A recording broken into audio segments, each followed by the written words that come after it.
જય દ્વારકાધીશ ને જય માતાજી મિત્રો આજે આપણે થોડોક વરસાદ વિશેની વાત કરશું કે હવે પછી વરસાદનો રાઉન્ડ ક્યારે. આજે 18 જૂન થઈ છે, 18 જૂન 2025, અને આપણે લગભગ ઘણા બધા વિસ્તારની અંદર જે 14 તારીખેથી વરસાદ ચાલુ થયો હતો અને આજે 18 તારીખ છે, હજી આજની તારીખમાં પણ ઘણા બધા વિસ્તારોની અંદર સારો વરસાદ પડ્યો છે.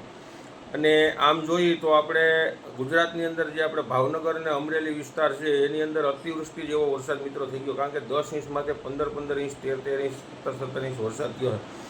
એટલે આમ તો ખરેખર ખેડૂતોને નુકસાનીકારક ઘણો બધો વરસાદ છે મિત્રો. હવે નવો રાઉન્ડ ક્યારે આવશે એના વિશેની આપણે વાત કરશું, પણ આપણી ચેનલની અંદર નવા મિત્રો હોય તો ચેનલને સબસ્ક્રાઈબ કરવાનું ભૂલતા નહીં, વિડીયોને લાઇક કરવાનું, આગળ શેર કરવાનું ભૂલતા નહીં મિત્રો. આ તો આપણે આમ તો ખેતીવાડીની અંદર જે આપણે ખેતીના તમામ પાકો છે, પાકો વિશેની સચોટ માહિતી આપીએ છીએ, પણ હવામાનને લગતી ક્યારેક આપણે જે અનુમાન અને એક જે આપણે થોડીક ખબર પડતી હોય એના આધારે આપણે માહિતી આપીએ છીએ. લગભગ આમ તો આપણે સોશિયલ મીડિયામાં તો થોડોક ટાઈમથી આવીએ છીએ, પણ મિત્રો હવામાનને લગતી માહિતી તો હું ઘણો સમયથી આપું છું, અને 80-90% આપણું સત્યની નજીક હોય છે. હવે મિત્રો નવો રાઉન્ડ છે ને એ આપણો આજે 18 તારીખ છે, અને 21 તારીખેથી નવો રાઉન્ડ આપણો ચાલુ થાય. અને આ વરસાદે આમ તો ધીરે ધીરે હજી 20 તારીખ સુધી તો આપણે અલગ અલગ વિસ્તારની અંદર અલગ અલગ જગ્યા ઉપર વરસાદ ચાલુ રહેવાનો છે. 21 તારીખથી લઈ અને 28 તારીખ સુધીનો રાઉન્ડ છે મિત્રો, કારણ કે બંગાળની ખાડીની અંદર એક સિસ્ટમ બંધાઈ છે, જે સિસ્ટમ મજબૂત થઈ અને ગુજરાતની નજીક આવશે. જે સિસ્ટમ છે એ વેલમાર્ક લો પ્રેશરમાં પણ એટલે તો વધારે થોડીક મજબૂત થઈ શકે છે, અને અરબી સમુદ્રની અંદર થોડોક ભેજનું પ્રમાણ જો વધશે તો વરસાદનું પ્રમાણ પણ વધારે વધવાનું છે.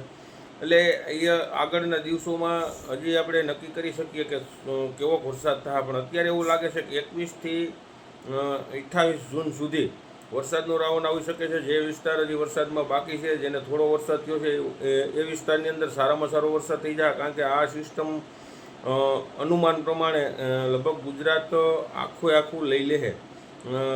તમામ આખા રાજ્યના તમામ જિલ્લાની અંદર વરસાદ મિત્રો થવાનો છે, અને સારો એવો વરસાદ થવાનો છે. જો અરબી સમુદ્રની અંદર પણ કરંટ લાગુ પડશે ને યુએસી બંધાવવાની એવી સંભાવના રહે મિત્રો, તો સૌરાષ્ટ્રના દરિયાકાંઠે, પશ્ચિમ સૌરાષ્ટ્ર, દક્ષિણ સૌરાષ્ટ્ર છે, આ વિસ્તારની અંદર પણ ભારે વરસાદ થવાની સંભાવના રહે મિત્રો.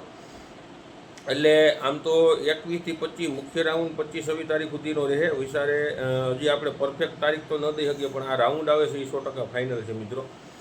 કેમ કે સિસ્ટમ બંધાતી હોય છે, એની ગતિ અને એની દિશા એ અત્યારે તો આપણે સેટેલાઇટના મોડલ ઉપર જોતા હોઈએ છીએ, પણ ક્યારે ટૂંકમાં એની વિધિવત બધી જે ટૂંકમાં બદલાઈ જતી હોય છે એ પણ આપણે 100% કહી શકતા ન હોય.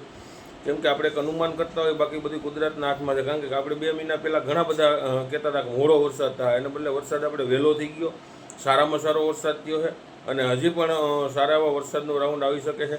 એટલે આ વખતે વરસાદની અંદર આમ તો ખરેખર તો કોઈ જે અગાઉથી જે આયોજન કરેલા છે ને અગાઉથી જેની આગાહી કરેલી છે, એ આગાહી ઘણી બધી 90% આગાહી ખોટી જ પડવાની છે.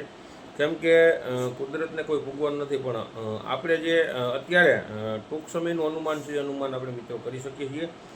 તો આ મુખ્ય રાઉન્ડ છે ને આગળ આપણે જે રાઉન્ડની અંદર કયા વિસ્તારોની અંદર કેવો વરસાદ થાય એની આપણે માહિતી આપશું મિત્રો. તો અવનવા વિડીયો કાયમી જોતા રહ્યો. જય જવાન, જય કિસાન.